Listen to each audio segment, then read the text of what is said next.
अस्सलाम वालेकुम।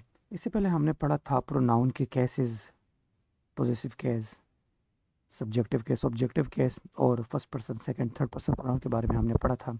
आज हम पढ़ेंगे प्रोनाउन आफ्टर देन। जो प्रोनाउन आफ्टर देन आता है तो वो क्या लगेगा।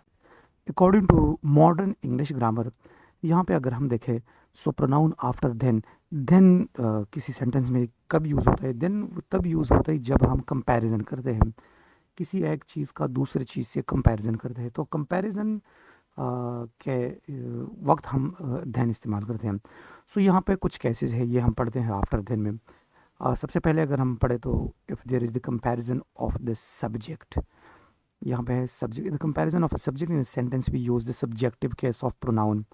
अगर आपको केसेस के बारे में पता नहीं, सब्जेक्टिव केस क्या होता है, ऑब्जेक्टिव केस क्या होता है, पोजेसिव केस क्या होता है, तो डिस्क्रिप्शन में मैंने लिंक दिया हुआ है उस वीडियो का, जिसमें मैंने डिटेल से ये बयान की है केसेस ऑफ प्रोनाउन।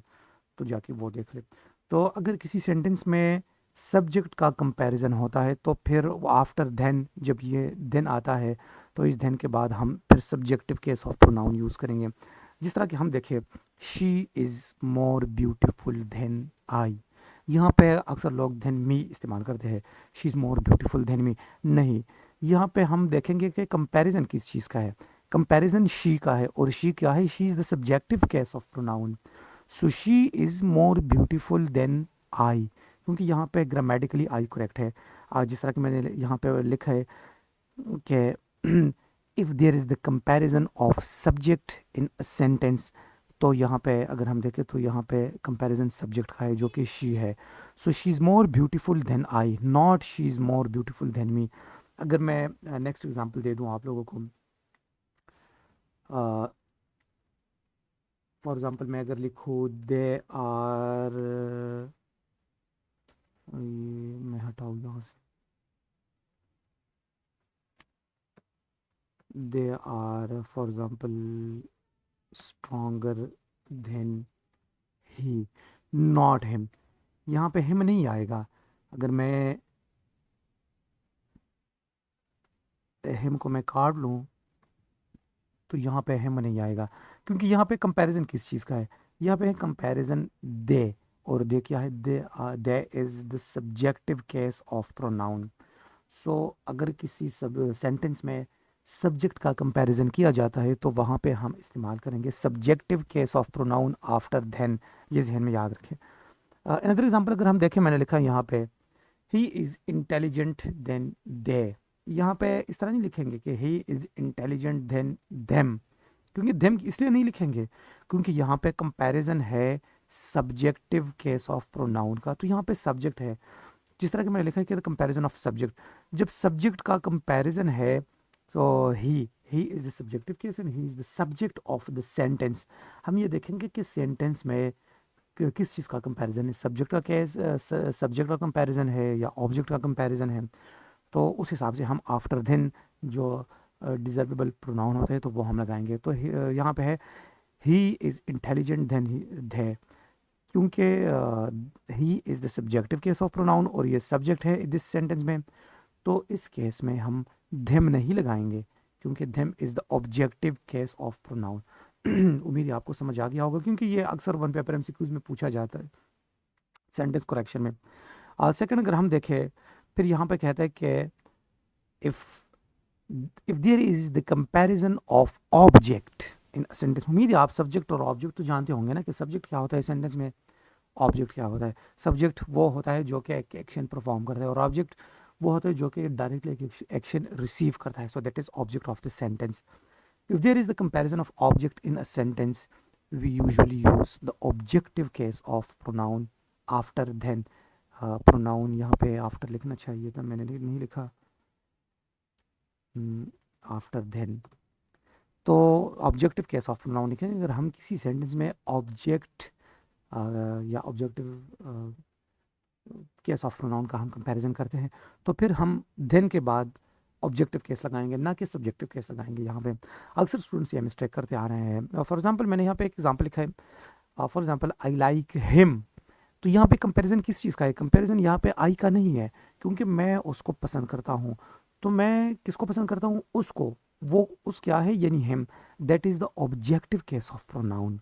सो इस केस में हम आफ्टर देन जो है ना वो ऑब्जेक्टिव केस ऑफ प्रोनाउन लगाएंगे, ना कि सब्जेक्टिव केस। अगर मैं इस तरह लिखूँ I like him more than she, so ये करेक्ट नहीं होगा, ये गलत होगा, क्योंकि she subjective case of pronoun है और हर जो है ना वो ऑब्जेक्टिव केस ऑफ प्रोनाउन है। सो आफ्टर देन अगर सेंटेंस में ऑब्जेक्ट का कंपैरिजन है तो फिर हम objective case of pronoun after than लगाएंगे। इसके बाद अगर हम देखें नीचे थर्ड पे, if there is the comparison of position या ओनरशिप, अगर सेंटेंस में ओनरशिप या पोजीशन का जो है ना वो कंपैरिजन है तो फिर आफ्टर देन हम क्या इस्तेमाल करेंगे, पोजेसिव केस ऑफ प्रोनाउन। और उस केस में फिर ना कि हम ऑब्जेक्टिव केस या सब्जेक्टिव केस इस्तेमाल करें, हम केस का ख़ास ख्याल रखेंगे। पोजेशन या ओनरशिप के केस में हम फिर possessive case of pronoun after than इस्तेमाल करते हैं। फॉर एग्जांपल यहाँ पे मैंने लिखा है his car is latest than mine, not my. My यहाँ पे हम नहीं लिखेंगे। हिज कार, हिज कार का क्या मतलब है, क्योंकि हिज क्या है वो पोजेसिव केस ऑफ प्रोनाउन है, तो यहाँ पे ये पोजीशन जाहिर करता है हिज कार, यानी उसकी गाड़ी मुझसे लेटेस्ट है, यानी मुझसे नहीं मेरी गाड़ी से लेटेस्ट है। So his car is latest than mine, ना कि हम माई इस्तेमाल करें, क्योंकि my is the possessive adjective, this is the possessive adjective and this is the possessive mine is the possessive pronoun and my is the possessive adjective। ये मैंने पिछली video में बहुत डिटेल से ये पढ़ाया है। सो अगर हम माई इस्तेमाल करते हैं तो माई के साथ फिर हम इस तरह लिखेंगे कि his car is latest than my car, फिर माई कार, फिर ये पोजेसिव एडजेक्टिव में हमने इस्तेमाल किया, फिर ये ठीक होगा। इस तरह नहीं कि सिर्फ पोजेसिव एडजेक्टिव हम इस्तेमाल करें, फॉर एग्जांपल कि सिर्फ my, his car is latest than my, no it's wrong, grammatically it's wrong. His car is latest than my car या his car is latest than mine, ये हम इस्तेमाल करेंगे। अगर हम किसी एक और एग्जांपल को देखें, for example her documents have, her documents क्या चीज़ है, क्योंकि ये पोजीशन है ना, डॉक्यूमेंट्स किस क्या डॉक्यूमेंट्स हैं, हर, यानी फॉर एग्जांपल आयशा के डॉक्यूमेंट्स हैं। So her documents have more chance to accept than ours, not के our, her documents have more chance to accept than our, it's wrong, क्योंकि अवर ये फिर पोजेसिव एडजेक्टिव बनेगा ना। तो अवर्स जो है ना, अवर्स ये पोजेसिव केस ऑफ प्रोनाउन है, तो her documents have more chance to accept than hours.